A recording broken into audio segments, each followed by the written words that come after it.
Toute cette semaine, dans notre série Passion Rétro, on remonte le temps avec des adeptes d'objets bien plus vieux qu'eux.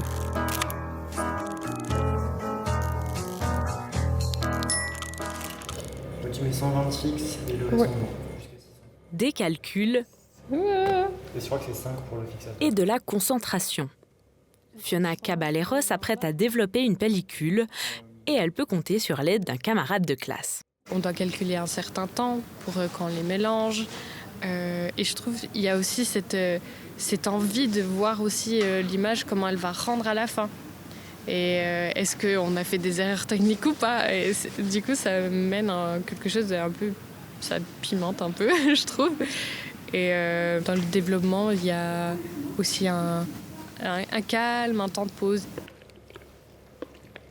C'est à l'École que la Biennoise a appris la pratique de la photographie argentique. Le grain lui plaît, la texture aussi, mais tout ça a un coût et aucune garantie de réussite. Malgré les contraintes, Fiona multiplie les travaux avec cet appareil. Ce qui est hyper chouette, c'est qu'on regarde le miroir, on voit notre image, et il y a tout un jeu aussi des lumières. Après, il ne faut pas se fier au miroir parce que c'est pas ce que ça va donner, mais je trouve que c'est hyper beau. À Bienne, le photographe Enrique Muñoz Garcia a remis en question sa direction artistique avec l'arrivée du numérique et des réseaux sociaux. C'est en 2010 qu'il a commencé à se poser des questions. Je ne sais pas si il y a des sens encore de faire plus de photos. Et j'ai un petit peu arrêté avec de faire des photos, faire mon propre travail de photographe. Mais j'ai commencé à collectionner des photos qui sont déjà là. Je me dis alors peut-être qu'il y a plus de sens faire des séries, faire des histoires avec des photos qui existent déjà. Aujourd'hui, il possède plus de 40 000 photos argentiques, amateurs et professionnels.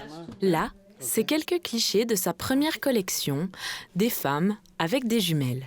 Toute cette chose qui vient aujourd'hui, comme l'intelligence artificielle, des choses comme ça, elles mettent plus de valeur pour la photo argentique, plus de valeur pour les papiers. Parce qu'aujourd'hui, la seule manière, je trouve, presque la seule manière de voir si une photo est vraiment vraie, une vraie photo, c'est avec les négatifs. Voilà.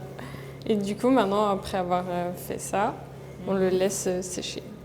Fiona, elle, crée.